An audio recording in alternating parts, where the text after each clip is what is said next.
السلام عليكم ورحمة الله وبركاته. نحييكم من معرض النصر سمارت هوم. مع حضراتكم مهندس جمال نور الدين. والنهارده هقول لكم على السبب الرابع اللي بيخلي بوردة السلم البيانو بتاعتنا من أفضل البرد في العالم. أنا قررت وأنا بفكر إني أعمل بوردة السلم إني أعامل الفني على إنه إنسان بروفيشنال محترف بيفهم، مش مجرد واحد بيركب أسلاك وخلاص. ثانيا بعامل صاحب المكان أو العميل على إنه يستحق دايما الأفضل. ده راجل بيصرف فلوس وبيحط فلوسه في حاجات غالية، فلازم ياخد جودة أو ياخد حاجة كويسة تريحه وما تعملوش مشاكل مدى الحياة على حسب ما هو يأمل.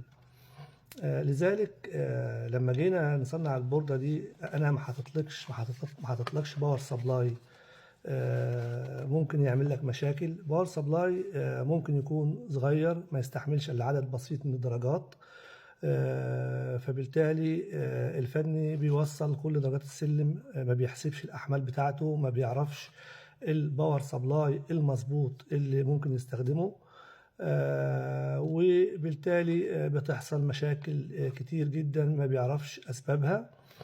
وعشان كده أنا عملت مانوال أو كتالوج باللغة العربية.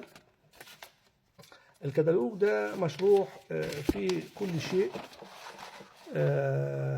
من أول المكونات الموجودة على البوردة لحد طريقة التأسيس للسلم البيانو في بداية التأسيس، وحطيت بعض الملحوظات اللي هيستفاد منها. ثانيا والنقطة الأهم اللي أنا كنت بتكلم عليها دلوقتي، إزاي تحسب أمبير الباور سبلاي المطلوب اللي ما يعملش معاك مشاكل مطلقا ويعيش أطول مدة ممكنة معاك في الخدمة. التوصيلات الكهربائية، وقدمت لك هنا علبة فيوزات ممتازة جدا، حاجة الكواليتي بتاعتها عالية، بحيث تقدر توصل أكتر من باور سبلاي لو احتجت لكده، وإزاي توصل الحساسات، وأخيرا إزاي تبرمج. المانوال فيه كل شيء، يعني أنت مش هتحتاج إنك تسأل أي حد، وأنا في العموم ببقى موجود دايما 24 ساعة كدعم فني لخدمة أي حد، سواء بياخد مني شغل أو ما بياخدش مني شغل. الفيوزات قدمنا علبة فيوزات رائعة جدا، برضو أكاد أجزم إن مفيش حد قدمها في أي منتج إلكترونيكس.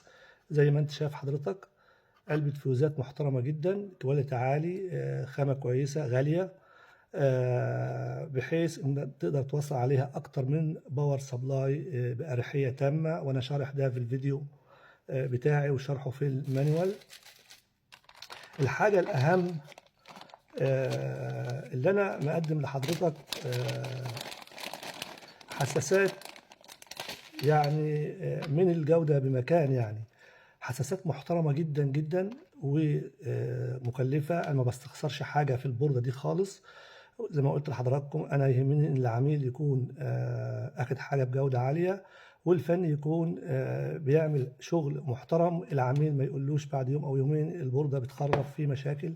فقدمنا لكم حساسات سهله انك تعمل لها انستوليشن، وسهله انك تعمل لها ضبط باي مسافه انت عايزها، من 0 ل 125 سنتي.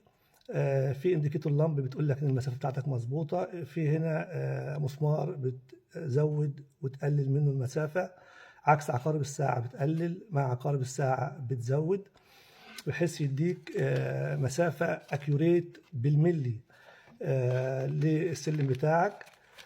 واخيرا انا الناس قالت لي كتير انت ليه يا باشمهندس عامل البورده بدون علبه؟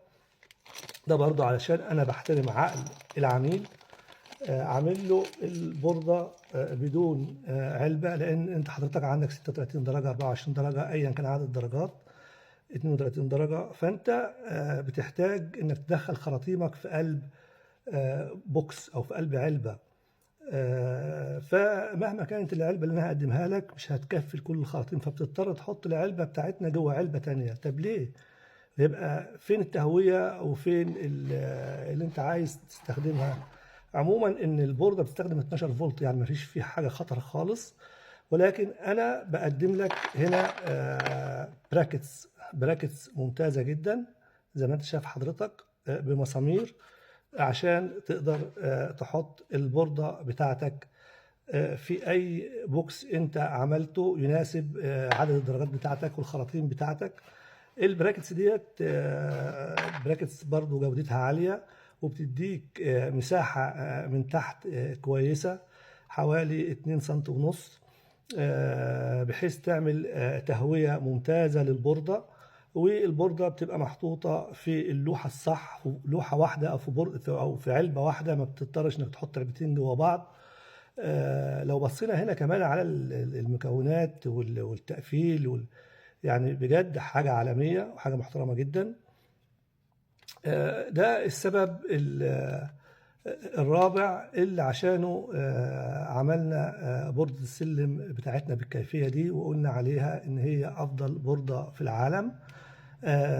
ما حطيتلكش باور سبلاي لأن حضرتك لازم تحسب الأحمال بتاعتك، وما قيدتش حضرتك عدد بليد معين تحطه عشان يكفي الباور سبلاي اللي أنا عطيهولك.